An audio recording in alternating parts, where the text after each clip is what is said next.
Telepathy Part 3. All right, so first and foremost is always notice what you notice.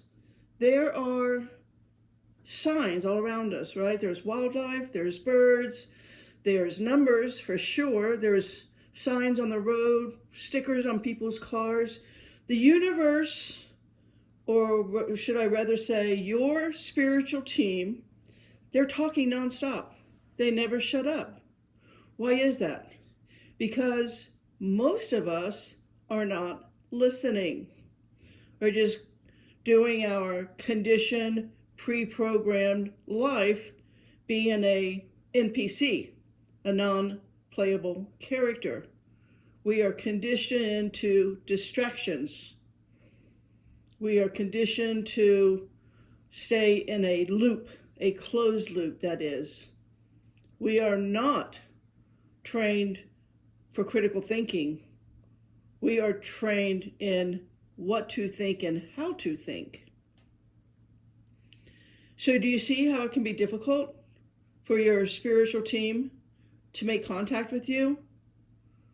If you're not listening, if you're not paying attention to what gets your attention, how is your spirit team ever going to win? How can they guide? How can they support? How can they help? How can they intervene? When you notice something, when something gets your attention, stop. Just stop. Just clear your head, let go of the ego, let go of your time schedule, let go of your distraction, and simply ask yourself. Now, this requires critical thinking, and most of us have been conditioned out of that. So if you want to not be an NPC, all right, because 90%, if not higher, now I know there's a lot of clones, but I'm saying none of us were born to be an NPC. That is programming. It is conditioning. So stop and think. You notice someone's bumper sticker, a license plate number, a bird just flew by, a fox, a wolf, whatever's in your environment, you just happen to stumble across. Ask yourself why. What does it mean? And if it doesn't have an immediate meaning for you, make one. That's your spirit team saying, could you please begin to make your telepathic dictionary for us? Let's talk more about that in a minute. When our attention is taking onto something around us, in other words, let's start. Here's a better way. Let's start every day with just one question. When you get up in the morning, read your Bible verses, ask the Holy Spirit to inspire you to ask your spirit team. Now, we all have angels. We have at least two. Psalm 91 tells us that. Right? Talk to your angels, whatever you're comfortable with, whatever is in your comfort zone. Your higher self, your soul. You have a soul. So let's stick to one question. Think about, what is the most important question that I could receive an answer to today? And let's just let the entire day be on that question. Let your spirit team, your soul, your higher self, give them an entire day, and every single thing that catches your attention, let that be a portion of the answer. Here's the problem. We are so caught up in our distractions, in our schedule, in our busy routine. And what's common is we don't ask one question for that day. In other words, in the course of a minute, our internal dialogue could be asking 100 questions. Do you see how difficult it would be for somebody somebody in the unseen realm in a higher dimension, how difficult it would be if you throw one question out, they've got the entire day to answer it. But what's normal in our internal dialogue is asking a question every couple of seconds, if not, or maybe minutes. They can't answer it that way. So let's simplify everything. Ask one question, the most important question you can ask. And at the end of the day, actually what would be awesome is if you carry a notebook around with you. My entire life I've always done that. I've always carried a notebook and pen. I've never gone anywhere without a notebook and a pen. I wanted to record everything. Even though I'm telepathic and I can get a download immediately, I still like to notice what I notice. I want to know, why did my consciousness notice that cardinal or that blue jay or that hummingbird or that wolf, horse, fox, you name it. I want to engage consciously with the living world around me. It's all of God's creatures. Why would I want to distract myself away from the intelligence of nature? Because every animal has a meaning, every bird, every flower, every tree. All of God's living universe has a meaning, and it wants to consciously engage with me. The mineral kingdom has a soul. The plant kingdom has a soul. The animal kingdom has a soul. We're all one. We're all connected. We're intertwined. We are intimately intertwined. Those of us that want God's light, we do not move away from it. Now, there are beings out there that wants nothing to do with the light of God. That's okay. That's on them. That's not you and me, Betsy and JoJo. That's not us. We want to engage with God's kingdom, within and without, as above, so below. So let me give you an example. That's probably the best way I can talk about this. So I was driving a long drive for hours on a highway, and I had a friend call me. This was years ago. I was only like in my 20s when I was a young mom. And I had a friend call me, and her mom had just got diagnosed with, like terminal cancer. And she called me, of course, upset. She just found out. And she wanted to know, I was doing medical intuitive readings at the time. What do I do? What can I do to best help my mom? To heal my mom, to nurture my mom? What kind of treatments? Like she was at a loss. Like, what can I do?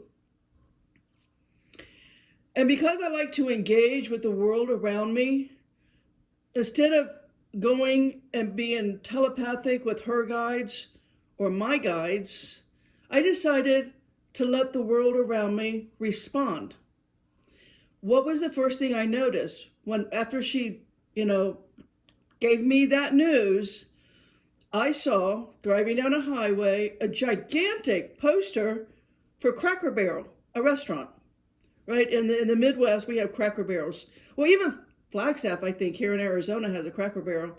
Anyway, when I saw the sign, it's like, what do I feel? What do I know about Cracker Barrel? How is that sign giving me a very profound message right now from my friend who is hurting a great deal? She is in total grief right now. And how is that sign meaningful to her and to her mother? And so I just gave her my, I guess I would say definition. Is that the right word? My definition of what Cracker Barrel meant. It meant comfort food, nurturing, safety, like being at home, being with family. Cracker Barrel to me is a restaurant where you go for where families gather after church on Sundays, or they get together for a reunion on Fridays. It's more about a celebration of life. And I said that. I said, your mom's not wanting anything. She doesn't want chemo. She doesn't want radiation. She wants the comfort of her family and her friends and her home. She doesn't want to go to a sterile environment. She doesn't want to be poked and prodded. She doesn't want medication. She wants love and nurturing and comfort and acceptance that it's okay for her to leave this world. She just wants her family and her friends' support to celebrate her life, her accomplishments. Do you see what I'm saying? In other words, a sign is not just a sign. Everything has a message. You're at a particular place in the universe. If you're not an NPC, if you're not distracted, tied up in a routine, workaholic, what do they call that? What is that called when a rat is on a wheel? You know what I'm saying? Spinning your wheel. I don't know what that's called. It's got a name to it. Anyway, it doesn't matter. But if you're not on that wheel, right? And you're engaging consciously every minute of every day with the universe around you, if you're paying attention and assigning meanings to everything that could be in your environment. In other words, I have always done this. This has just been natural to me. I just knew to do this. So when I was living in Ohio and Kentucky, the Midwest, there was wildlife around me that would not be where I live today in Arizona. We have different type of an environment. We have a different terrain in the Midwest. We have different animals. We have different birds. We have things that in my dictionary, my telepathic dictionary, I had to change that dictionary when I came to Arizona because the things in the Midwest don't exist here. So let me give you an example on how I created my telepathic dictionary. And I do this so I can engage all the time. Even though telepathy is natural, I was born with that ability, clairvoyant, clairaudient, telepathic, all of that's natural. I was born with that. But it was a fun exercise for me to consciously, purposefully engage with the universe around me. So I wanted to assign a meaning to everything that I could see in a day. In other words, what was everywhere all the time were redbirds called cardinals. We don't have that in Arizona, except the one time, I'll tell you about one time that happened, that the universe picked up a cardinal from some other state and brought it to Arizona for me to see. I'll get to that. But I assigned a meaning to cardinals. So whenever I had a question specific to a cardinal, I would say to the universe, I'm going to go for a walk right now for like 10 minutes at this park or down this street or whatever it was. In other words, I told my spiritual team, here's my question and here's my intent. And you've got 10 or 20 or 30 minutes. I'm going to put myself in this location and I'm going to be aware and conscious and engaging with my environment. So team, go to work. You know what my dictionary is. You know what I've assigned a meaning to a cardinal. I've assigned a meaning to a blue jay. I've assigned a meaning to a hummingbird, which is rare, by the way, to see a hummingbird just out in the open. In Arizona, hummingbirds are everywhere. There's no way you're not going to find a hummingbird. But in Ohio and Kentucky, not the case if there isn't a hummingbird feeder. So I took rare things, just like I wouldn't have assigned a meaning to a snake in the Midwest. You hardly ever see snakes. Here in Arizona, we have 17 very large, venomous, poisonous snakes. So I assigned meanings to them. Rattlesnakes are everywhere. Hummingbirds are everywhere. Tarantulas are everywhere. They're not in the Midwest. Wolves are everywhere. What are those little bobcats, mountain lions, bears? All of that exists in Arizona. That doesn't exist in Ohio. So I say this just to say, be engage in your personal environment, in your terrain. What is normal for you to see in your terrain, assign meanings. In other words, be conscious. Be consciously engaging with your higher self. Again, whatever's in your comfort zone. Your higher self, your soul, your angels, your divine counsel. We have all of that. God did not throw us into this dangerous world called 3D planet Earth without help, without guidance, without support, without that light. We're not down here alone. Now, most of us think we're alone. Most of us think that we're not getting guidance, but we're not being conscious. We've been so conditioned to be an NPC. And that's my next video, by the way. Telepathy 4 will be called NPC, non-playing character. We're going to talk about how that happens. We're going to talk about the reason for that programming. It serves a purpose. So let's get back to make your dictionary.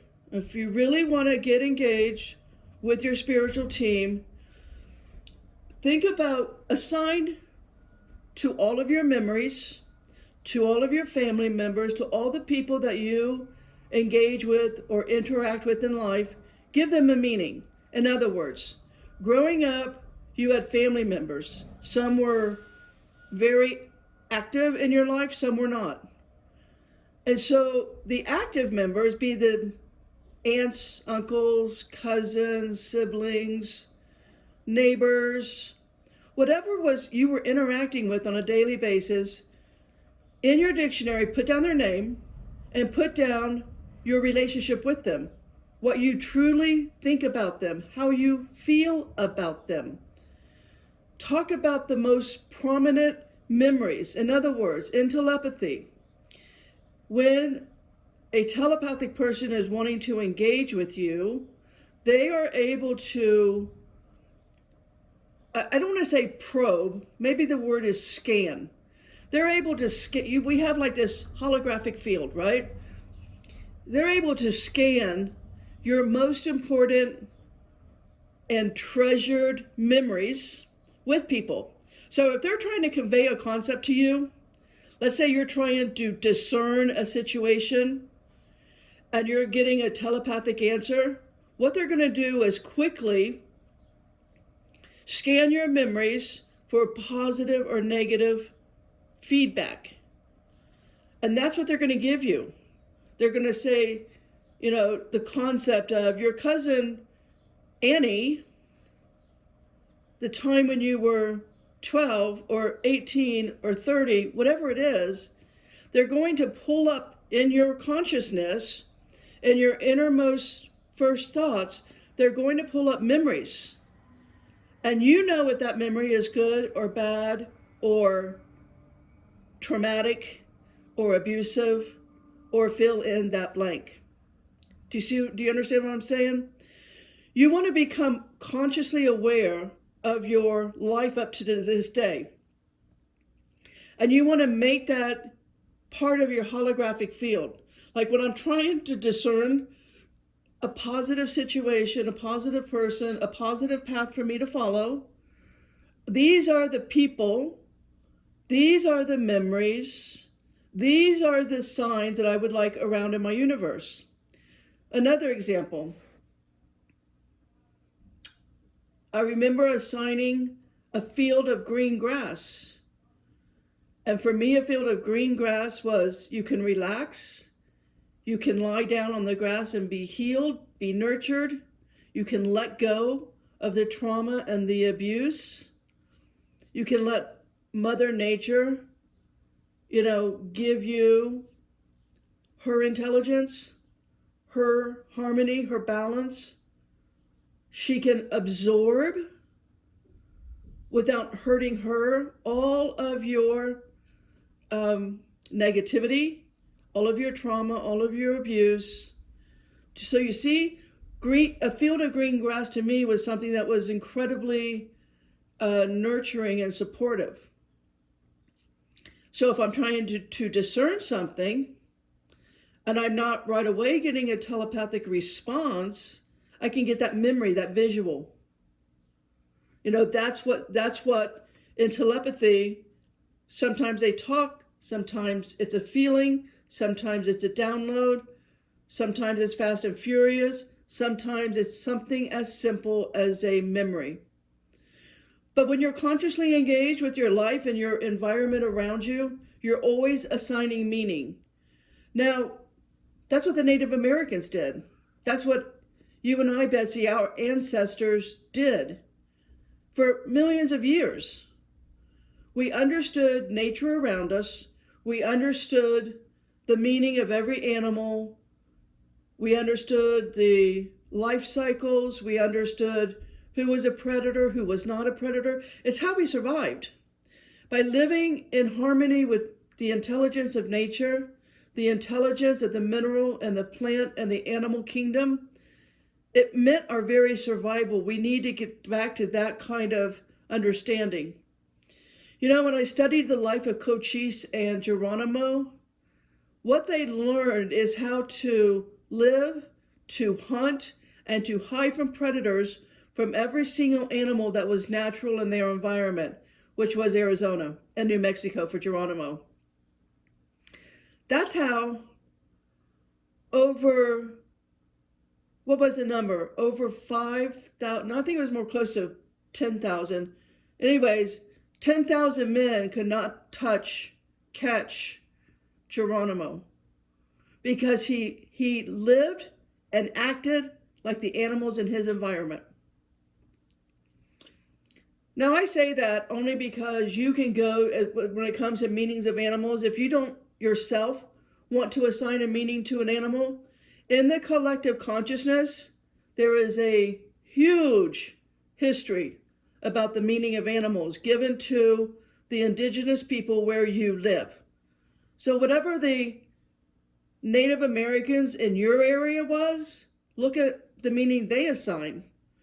What did Comanches or Choctaw or, in my area, it was Blackfoot.